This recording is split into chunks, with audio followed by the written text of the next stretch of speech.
A sociedade foi ensinada a valorizar esforço visível em vez de eficácia. Disciplina torna-se apenas a habilidade de sofrer com método dentro do jogo errado. Se você precisa de um despertador para acordar e de um estoque massivo de força de vontade para aguentar o seu dia, a sua disciplina não é uma virtude, é a sua maior cela, a sua maior prisão. Aprendi isso durante meus 11 anos sendo militar do Exército Brasileiro. E nos próximos 10 minutos eu vou te mostrar por que o sistema te quer perfeitamente disciplinado e absolutamente vazio.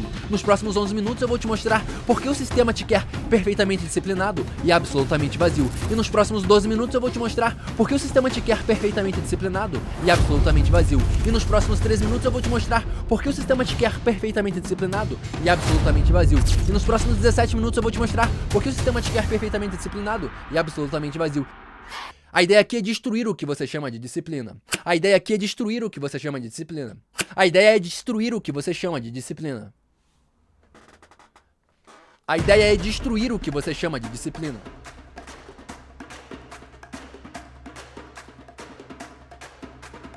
Fevereiro de 2015, quartel em Campinas, São Paulo. A corneta toca e são 5h50 da manhã. É hora de acordar, corre. Você tem 17 minutos para estar totalmente pronto. Cama arrumada, uniforme passado, barba feita, coturno brilhando, rosto sério. Preparado para mais um dia de guerra, mais um dia para treinar a sua disciplina. Essa foi a minha vida durante os 5 anos que morei em internato para me formar como oficial do Exército Brasileiro. De 2015 a 2019. Lá eu marchava, comandava, cumpria missões, fazia provas. Não tinha o direito de parar, mesmo quando meu corpo gritava para, pelo amor de Deus. Hoje, olhando pra trás, percebo que muita coisa ali não era disciplina, era adestramento, era doutrinação. A ideia era aprender a comandar o meu corpo, mas na real eu estava entendendo como silenciar, calar, amordaçar qualquer parte de mim que atrapalhasse a missão. Isso é útil para cenários de guerra, mas quando se trata de vida normal, o mesmo treinamento que te ensina a vencer o medo também pode te ensinar a ignorar a verdade. Você começa a tentar viver a vida inteira como se estivesse em operação. E se você acha que isso só está acontecendo no exército, é porque ainda não percebeu que a sua empresa também usa a mesma técnica, só que com outro uniforme. E nos próximos minutos eu vou te mostrar os 4 mecanismos que transformam disciplina em prisão.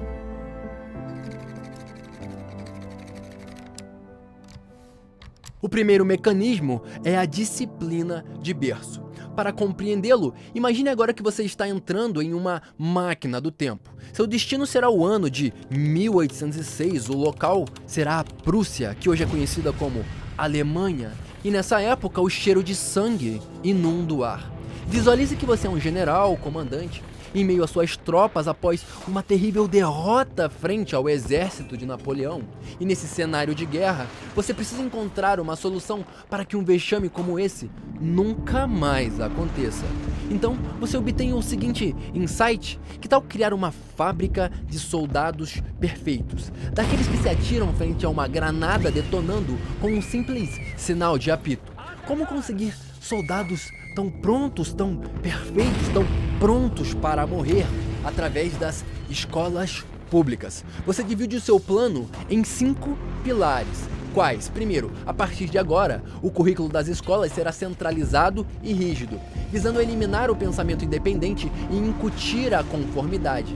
Segundo, a implementação de sinos e horários fixos entre as aulas. Dessa forma, você doutrina os alunos a responderem instantaneamente aos comandos externos. O terceiro pilar do seu plano é a fragmentação do conhecimento. Como é que funciona isso? Ao dividir o dia em aulas curtas e temas isolados, a pessoa aprende a apertar o parafuso, mas nunca entende para que serve a máquina. Ela aprende biologia separada da matemática, filosofia separada da física e nunca vê como um assunto se conecta ao outro, o que consequentemente impossibilita a formação de pensadores críticos. A partir daí, você coloca em prática o quarto pilar, a formação de professores doutrinadores. Você faz o sistema criar seminários especializados para garantir que os próprios professores sejam burocratas leais, encarregados de transmitir os valores nacionais. Após isso, entra o golpe de mestre, o quinto pilar, a hierarquia e obediência à autoridade. Como é que você consegue isso? Você organiza as salas de aula em fileiras voltadas para o professor e usa avaliações constantes para reforçar a obediência cega. Qualidade essencial tanto para o futuro soldado quanto para o futuro operário.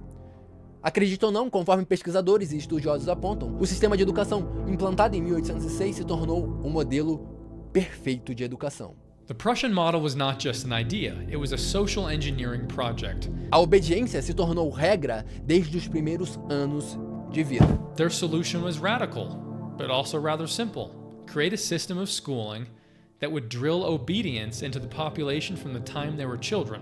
Inclusive, essa forma de educar fez tanto sucesso que foi exportada para o mundo. Horace Mann, the first secretary of the Massachusetts Board of Education, traveled to Prussia in 1843 to see this model for himself. He was so impressed that he lobbied to bring it back to America. Agora te pergunto, você vê alguma semelhança entre o modelo educacional do Brasil em 2026 e a educação implantada na Prússia em 1806? Será que o que você chama de disciplina não começou como treinamento para você obedecer antes de pensar? Essa é a disciplina de berço, o adestramento que começa antes mesmo de você ter idade para recusar. E entender isso te deixa pronto para prosseguir para o segundo mecanismo desse vídeo, a escola porre.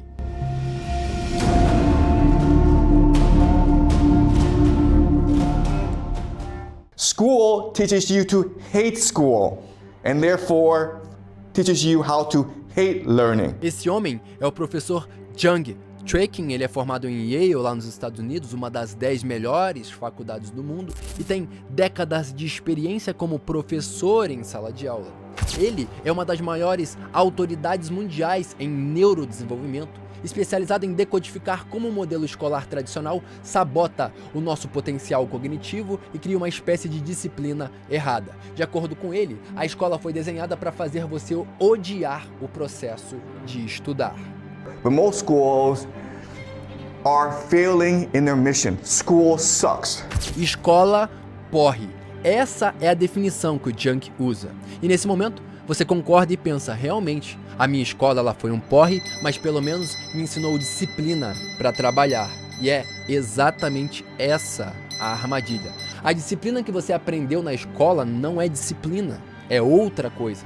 Mas por que isso acontece? Bom, o motivo para isso é simples. A escola, ela separa aprendizado de vida real. Você decora fórmula sem saber onde aquilo toca a sua existência. Lê livro para fazer prova, não para entender a si mesmo.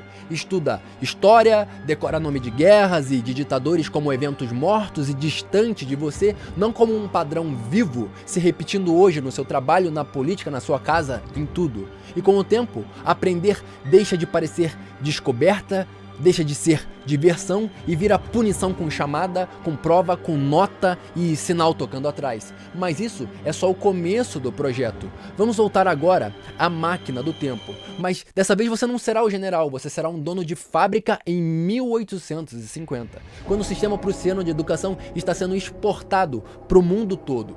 Você sendo um magnata, um proprietário de fábrica, o que você deseja das escolas do seu país? Você pode até dizer que deseja jovens apaixonados por aprender, mas o que você quer de verdade é gente pontual, que aguenta o tranco, que aguenta a repetição, gente que obedece o sinal, aceita qualquer tarefa e não pergunta por que aquilo importa. Você quer pessoas capazes de passar 8, 10, 12 horas fazendo algo sem sentido, sem colapsar, sem quebrar e se arrebentar logo no primeiro mês. Então, a escola treina exatamente para isso: sentar, calar, copiar, decorar, entregar. Mesmo que o custo disso seja você com burnout ficar, com ansiedade se diagnosticar e o pior, no decorrer do processo o aluno esquece de amar conhecimento, na real aprende a suportar com disciplina, mas isso não é disciplina, é mordaça bem apertada. No entanto, essa mordaça só ganha poder sobre você quando elas fazem você acreditar em uma mentira, em uma ilusão. Qual? É o terceiro mecanismo desse vídeo,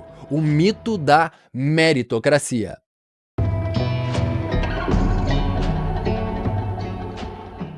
Eu já fui do tipo de pessoa que acredita em meritocracia.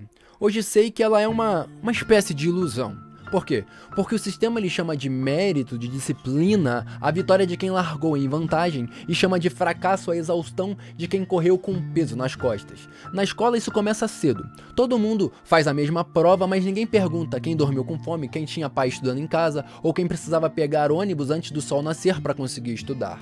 Depois no trabalho, a mentira continua. Dizem que você vence se você se esforça mais, mas promovem quem mais sabe jogar o jogo político, sorri para a pessoa certa e herda um capital social dos pais. Eu vi isso de perto quando passei no concurso para ser oficial do Exército Brasileiro e entrei lá na formação, e era muito comum lá os professores e instrutores martelarem essa palavra meritocracia. Dentro do sistema militar, em um ambiente de competição quase desumano, você vai lá dentro, né, aos limites do seu desempenho intelectual e físico em busca de uma melhor nota, de uma melhor classificação. E depois de 5 anos lá dentro, eu até cheguei a me formar entre os 10 primeiros colocados da turma. No entanto, conforme eu fui amadurecendo, também fui percebendo a verdade. Depois que você se forma, você vai entendendo. Eu não tinha, não tenho o sobrenome alemão, não sou branco, não tenho olho azul, não sou filho de gente importante, de general, de deputado. Eu não tenho um telefone que resolve todos os meus problemas. E no pau da goiaba, é isso que importa no mercado, no mundo do trabalho, né? E eu sou o oposto disso, porque minha mãe, ela trabalhava como empregada doméstica na minha infância, gastou todas as economias dela para eu bancar os meus estudos e bancar minha alimentação. Não tive pai presente, fui criado lá por mãe solo e é praticamente uma outra estrutura. E eu quase acreditei nesse lance da meritocracia, No início, ele parece até atraente e te chama para competir em uma corrida justa. E depois de mais de uma década dentro desse sistema, dentro das escolas militares, eu percebo que a meritocracia é apenas uma miragem de um oásis no deserto. Enquanto você só quer um copo d'água, quem tem sobrenome é dono da distribuidora de água. O fato é, a meritocracia é a mentira que mantém milhões de pessoas presas em carreiras que odeiam, acreditando que se sofrerem o suficiente, vão ser recompensadas um dia. The game is not fair. The game is established by stakeholders, and they play the game according to their interests. Nesse cenário, mesmo quando você vence e alcança o salário de 5 dígitos e o prestígio, você continua com sede. Por quê? Porque a meritocracia não foi feita para te dar liberdade, mas para garantir que você continue produzindo para o sistema até você de repente quebrar. E se você quebrar e não for filho de ninguém, então torça, reza, para que você tenha pelo menos um contato para te salvar, porque o currículo não basta. E nesse cenário, a disciplina é apenas uma moeda de troca pela sua saúde, pelo seu tempo, pela sua vida. Você bate no peito, sou disciplinado, estou competindo num sistema meritocrático, mas na verdade eles só querem outra coisa de você. E a partir daí a gente entra no quarto mecanismo desse vídeo, que a gente vai chamar de Diamante Você.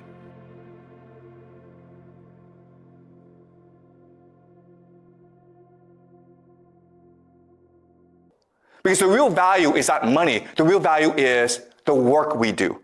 Prestou atenção aí? Vou colocar de novo. Because the real value is not money. The real value is the work we do.